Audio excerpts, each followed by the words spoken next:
Good morning. Happy Tuesday. So, yes, I'm aware of James Springer's arrest and what he was arrested for. It's 6 felonies, 4 misdemeanors, all revolving around domestic violence and fleeing from the police. Um,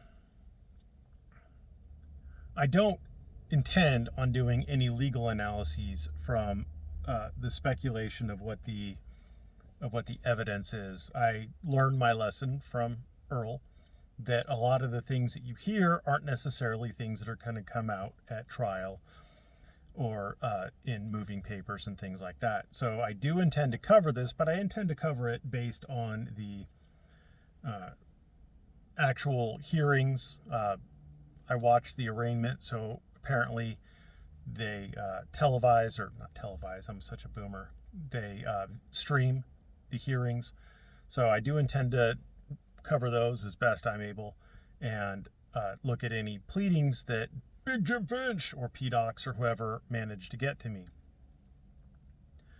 That said, I do want to express my sympathy for both James Freeman and his family. I am well aware of the harms that domestic violence does and the harm of someone who is allegedly psychologically unstable. And I don't wish any ill will on either James Freeman Springer or his family. I wish them the best. I'll be praying that the Lord have mercy on all of them and that he helps them find their way through these troubled times.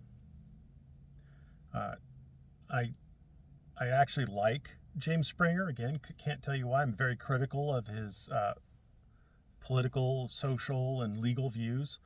I've done countless videos just tearing his positions apart. But that doesn't mean I don't like him. He is one of the smartest auditors out there. That doesn't mean he's right, but he's smart. And in any given room of auditors, he's going to be the smartest one. That's probably not a benefit to him. It's never good to always be the smartest person in the room, because then you start thinking that you're smarter than everybody else, and the next thing you know, you realize in a hard way that you're not. I've been victim of that myself. I'm not trying to judge him for it. I'm speaking from experience. It's not always the best thing in the world to be slightly above average IQ.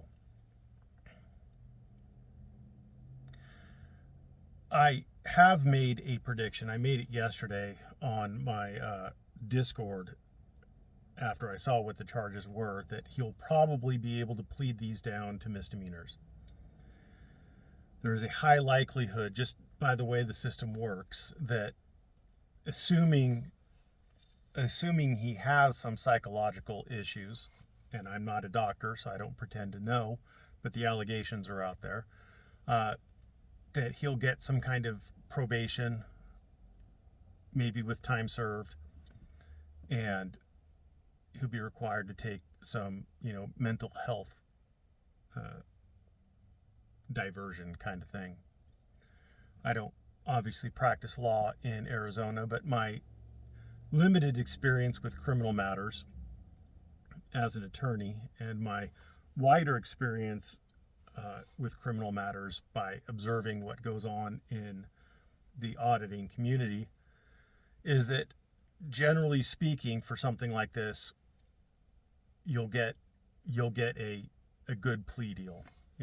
Like Rusty Moore pled down to no, like he pled down to probation. Probably won't. Well, he can't have a driver's license right now because of the actions of whatever their version of the DMV is. Like it wasn't my client, but on a criminal case I worked on, felony hit and run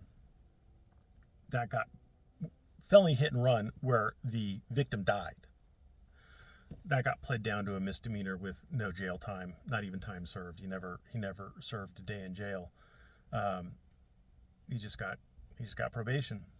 So it is very common So just Vegas odds, it is very likely that he's going to plead this down to a misdemeanor. He doesn't have any prior felonies convictions that I'm aware of. During the arraignment, his defense attorney said that there were no prior felonies. If there were prior felonies, I'm sure that the DA would have said, actually, he has, X, Y, and Z prior felonies. So with no prior felonies, I strongly suspect this will be reduced to a misdemeanor. And again, I don't want to go off speculation. I hope and I pray that no one was hurt during this series of alleged events. And I hope and I pray that James and his family can get past all this, hopefully staying together as a family, because families are important. And I'm not suggesting that if he is actually abusive that they should welcome him back, but if he is having a psychological issue, I hope he gets the treatment that he needs that allow them to safely reunite. So I know that a lot of people are going to mishear and misconstrue what I say, and I can't help that. It seems like everybody mishears and misconstrues what I say, although I try to be specific. No one's perfect, certainly not me. So yeah.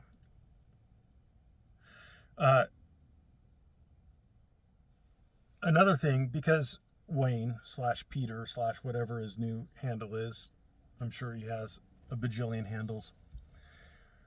Since he misunderstood it, I'm sure that other people misunderstood it. There are two separate and distinct issues that I have with Earl's conviction. The first one is the sufficiency of the evidence. The prosecution always has the burden of proof. The defense doesn't have to do anything. The prosecution has 100% of the burden to prove 100% of every element of each crime in order for there to be a conviction. And the burden of proof on the prosecution is beyond a reasonable doubt. A lack of evidence is something that can go against the prosecution. If they make an allegation and they fail to prove it by providing evidence to prove it, then that goes against the prosecution, and the prosecution should lose. But the first problem I have with Earl's case is I don't think, based on the evidence presented, that the prosecution proved beyond a reasonable doubt. That's my personal problem with it. That's not something that they appealed on. That's always going to be a loser. Earl did not appeal the sufficiency of the evidence. Earl appealed various procedural issues which led to an unfair trial. So the sufficiency of the evidence is not an unfair trial issue. Other things were unfair about the trial. Things that were unfair procedurally about the trial were irrelevant evidence admitted over objection about things like one daughter, not the victim, saying that mom and dad explained sex to her using a Coke bottle. What does that have to do with dad allegedly committing sexual assault on the other daughter? Don't know. Another alleged incident where evidence was admitted at a trial, testimony evidence, was that while teaching a different daughter to drive, Earl allegedly put his hand on her thigh. What does that have to do with proving the alleged sexual assault on the other daughter? Nothing. So that's prejudicial and not relevant. It's more prejudicial than probative, and an objection was made because that would be unfair to bring in extraneous prejudicial information. Accusing Earl of being a Mormon and suggesting and getting evidence, eliciting evidence that Earl wanted his daughter to convert to Mormonism so that they could get married. Very prejudicial. You're not supposed to bring up group affiliations. Even if true, you're not supposed to do it. Bringing in evidence that Earl wouldn't allow his wife to bring her mulatto child home because Earl was racist. Not relevant at all to the alleged sexual assault. Highly prejudicial. Allegations of racism, highly prejudicial. More prejudicial than probative. His attorney failing to object timely to certain things. That goes to inadequate assistance of counsel. Testimony elicited from the investigator who said that he found the victim to be credible. Again, that the credibility of the victim is the provenance of the jury. The jury is supposed to determine who is and isn't credible. So having a person who has apparent authority, like a police investigator, say, I found the victim credible, prejudices the jury. It's not relevant information. Who he finds credible is not relevant. And it prejudices jury. Again, more prejudicial than probative. The judge saying certain things about the case and about the family life, about it being a broken, whatever family, about, their family issues. Again, more prejudicial than, it's very prejudicial. Him saying things about this being online, the anti-auditors being there, accusing Earl of being a rapist during the proceedings, having improper discussions with the jurors during the proceedings. What's his name? The gadfly, the pro auditor guy who followed and recorded jurors. Again, all of these things, and the jurors even said, they felt concerned for their safety, apparently, allegedly. If I remember from the transcript, they said that. So there were a lot of procedural issues that, in my opinion, rose to the point where the trial wasn't fair. But it has nothing to do with the sufficiency of the evidence. That's a different category of things entirely that wasn't appealed. But my personal opinion was that I don't believe that the evidence that was adduced at trial would convince me beyond a reasonable doubt that the allegations